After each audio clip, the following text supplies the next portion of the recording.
अस्सलाम वालेकुम everybody, how are you doing. This is Farhan and you are watching English with Farhan. Viewers, पिछली video में हम बड़ी डिटेल से पास्ट कंटिन्यूअस का एफर्मेटिव या जिसको सिंपल सेंटेंस भी कहते हैं वो डिस्कस कर चुके हैं। आज हम पास्ट कंटिन्यूअस का नेगेटिव और इंट्रोगेटिव सेंटेंस करेंगे। किसी भी टेंस में मेन चीज़ क्या है बताएं ज़रा। वर्ब की फॉर्म, हेल्पिंग वर्ब। इसमें वाज वर्ब के साथ आईएनजी फॉर्म आती है। आईएनजी फॉर्म को प्रेजेंट पार्टिसिपल या प्रोग्रेसिव फॉर्म ऑफ वर्ब भी कहते हैं। तो आइए देखते हैं कि पास्ट कंटिन्यूअस में नेगेटिव और इंट्रोगेटिव सेंटेंस कैसे बनाते हैं। फर्स्ट सेंटेंस जो हमने किया था कि बच्चे अपना कमरा सजा रहे थे। नेगेटिव बनाते हुए क्या करना है, सिर्फ हेल्पिंग वर्ब के बाद नॉट लगाना है। हेल्पिंग वर्ब इसमें कौन सा है, वाज वर्ब। नॉट कहाँ पे आएगा, यहाँ पे। तो अब इसमें द चिल्ड्रन सब्जेक्ट है, वर हेल्पिंग वर्ब है। यहाँ पे नॉट लगा देंगे हम। The children were not decorating their room, यहाँ पे नॉट लगा देना है, ये नेगेटिव हो गया। अब जो सेकंड सेंटेंस है, वो चोर के पीछे भाग रहा था, वो चोर के पीछे भाग रहा था। अब इसमें क्या आएगा, नहीं भाग रहा था, तो नहीं यहाँ पे लगा देंगे और नॉट हेल्पिंग वर्ब के बाद आएगा। इसमें भी बच्चे अपना कमरा नहीं सजा रहे थे, तो नहीं आ जाएगा और सिर्फ बाकी सेंटेंस स्ट्रक्चर सारा वही रहेगा। ग्वाला गाय का दूध नहीं दो रहा था, तो नॉट कहाँ पे आएगा, हेल्पिंग वर्ब के बाद। जब मैं बाहर निकला तो बारिश हो रही थी, तो इसमें नहीं हो रही थी, तो बारिश नहीं हो रही थी। It was not raining when I went outside या आउट। अब ये जो सेंटेंसेस है इसको भी देखते हैं। The crow was not flying, not flying in the search of water. I was not sleeping at that time, मैं उस वक्त नहीं सो रहा था। कौवा पानी की तलाश में नहीं उड़ रहा था। अब ये जो थर्ड सेंटेंस है इसमें दो टेंसेस, पास्ट इंडेफिनिट और पास्ट कंटिन्यूअस। इसमें मेजर जो टेंस है वो पास्ट कंटिन्यूअस है, तो नॉट कहाँ पे लगाएंगे, वाज के बाद। तो I saw him when he was not taking exercise. I was thinking to call you, I was not thinking to call you, but I could not get time.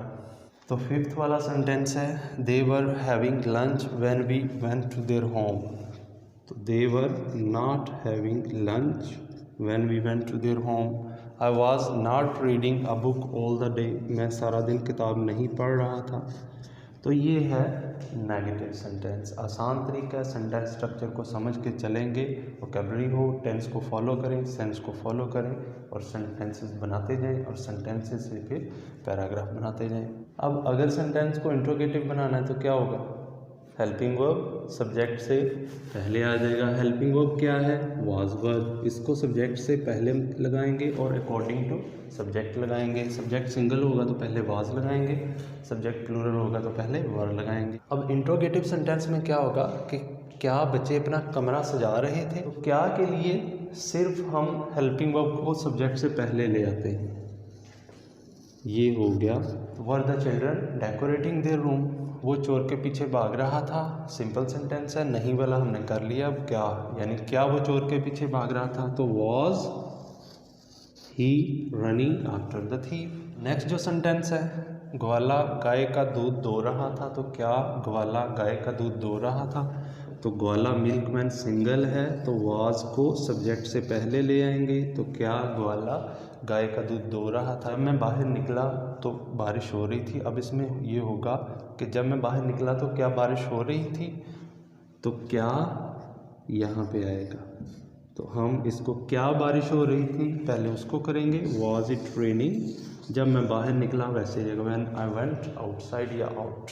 अगर हम सेंटेंस को negative और interrogative बनाना चाहते हैं तो फिर क्या भी होगा, नहीं भी होगा। तो क्या के लिए हेल्पिंग वर्ब सब्जेक्ट से पहले ही रहेगा और नॉट अपनी जगह पे ही रहेगा। तो क्या बच्चे अपना कमरा नहीं सजा रहे थे, were the children not decorating their room.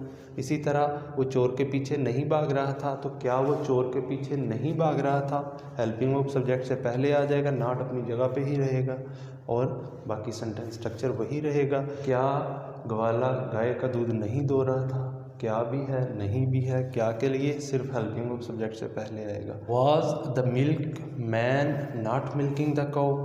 जब मैं बाहर निकला तो क्या बारिश नहीं हो रही थी? Was it not raining when I went outside?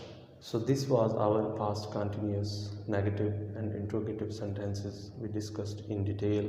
Hope you liked the video. This is all what I have today. Keep watching English with Farhan. Thank you.